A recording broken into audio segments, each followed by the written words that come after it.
Hello, and welcome to another episode of SkyrimPlus. Today I'm featuring Tel Aschan by Elianora. Let's check out the map. Here we are at Tel Aschan, here's Winterhold to our north, and here we are again at our featured home, Tel Aschan.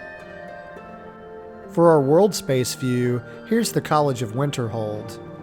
Here's the city of Winterhold near the entrance, and when we look up on the hillside, here's Tel Aschan. If you use Winterhold Restored, there's a big boulder on the path to the home, so if that's the case, you'll want to download the patch that I leave in my pinned comment. Ooh, we've got a cool magical light to our left. And then as we head up these stairs, we find another couple of magical lights. Look at the icicles in the home, and the Shalador statue that's on the left. That's a perfect addition for a mage-themed home. Now that we've seen the outside, let's head inside. And here we are inside of Tel Aschan. Here's a garden with some gleamblossoms and cave worms, a tree-sized mushroom that looks like it's from Blackreach, and you've got some Blackreach ground cover as well. These plants really offer a nice pop of color. I should also mention that this home is free, unlocked, and it has a fast travel marker once you've discovered it. By the front door, you have a couple of storage containers and a 5-count weapon rack. There's book storage separated into different categories for each shelf. There's your staff enchanter, a shrine of Arkay up top, and storage for journals, notes, letters, and maps. There's a bucket for your staves and a bowl for your heartstones. You have a spider imbuing chamber, an alien chest underneath the table. There's a portal that leads to the second floor, and there's a hatch door that leads to the basement.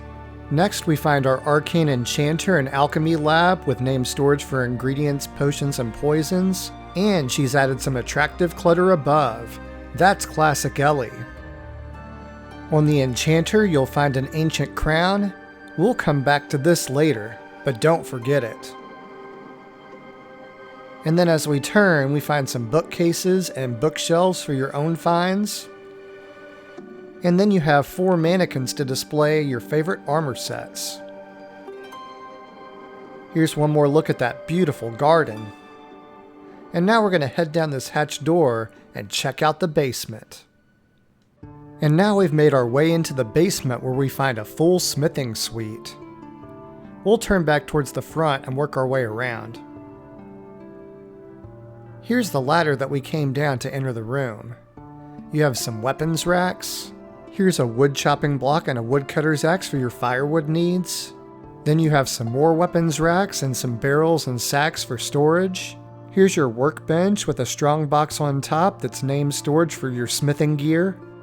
Here's your grindstone, an anvil, a mini smelter, and some magical flames right below the mage seal, so I guess you could call this a mage-themed smithing suite. And here's the tanning rack to complete the suite. Now that we've seen the basement, let's head back upstairs. And we're placed right in front of a portal to go to the second floor. Let's check it out. And here we are on the second floor. As we enter the room, we find a romantic table for 2. And the table overlooks this bathtub with a sleeping tree inside. That's a pretty enchanting view. And as we turn, you'll see several white roses planted in these planters. Those are actually 8 fertile soils to plant whatever you'd like. These other plants you see along the wall were placed by Ellie for decoration.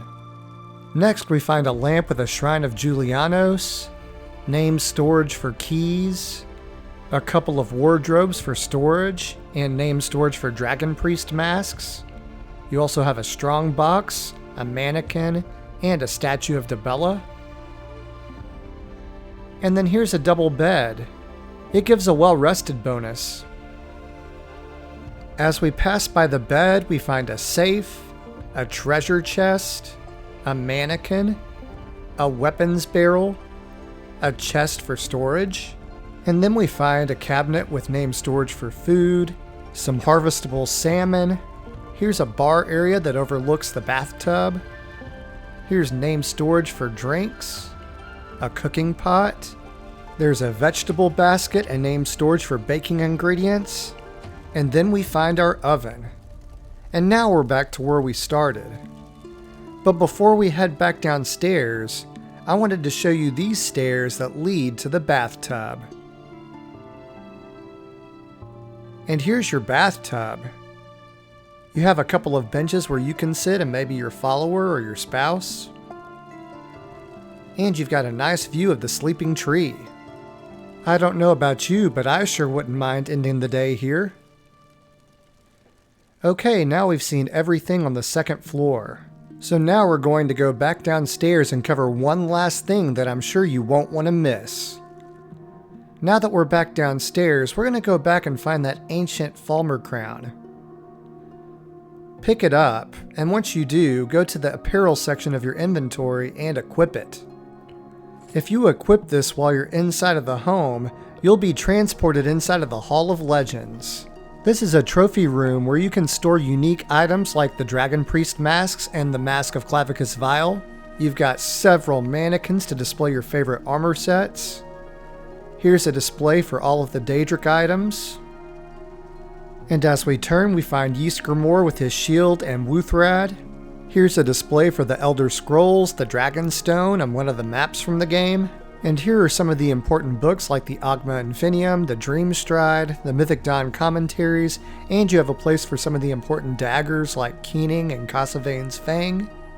And right next to that, you have some display cases to show off your own gear. Next, we have displays for Mirak's staff and sword. Here are all of the Dragon Claws and the Black Books. Then you have some more mannequins, a spot for your insects in a jar, and some of the important skulls from the game. And then here's a spot to show off some of your Thieves Guild quest items, like the Nightingale Bow, the Eyes of the Falmer, and the Bust of the Grey Fox. Moving past that, we find a small armory, with mannequins and weapon racks to show off some of your favorite weapons and armor. You also have 6 large display cases in the middle of the room. It's important to note that you won't be transported here if you equip the mask outside of the home. It has to be while you're inside of Tel Aschan. The last few displays of the room are Ariel's bow and shield, the Paragons, and some of the diaries from the Dawnguard DLC. And now we're back where we started, near the Dragon Priest mask display. Now that we've seen all of the features of this home, it's time for final thoughts. Tel Aschan is a mystical, magical, medium-sized mage-themed player home. It's only a hop, skip, and a jump away from the College of Winterhold. It offers a double bed, an oven and cooking pot, a woodchopping block and woodcutter's axe, an arcane-style smithing suite, an alchemy lab and arcane enchanter, a staff enchanter, a spider imbuing chamber, a shrine of Arkay, and a shrine of Julianos. It has named storage galore, 8 fertile soils to plant whatever you want, an enchanting gleamblossom garden, a tub to soak your cares away, and a mysterious crown that teleports you into the Hall of Legends, where you have a small armory and displays for the game's unique items. If you're a mage looking for a home near Winterhold, this is the place you need. This concludes my feature of Tel Aschan. If you enjoyed this content and want to see more, don't forget to like, comment, and subscribe. Click the bell icon if you want to be notified of when I post. And as always, thanks for watching. I'll catch you on the next episode.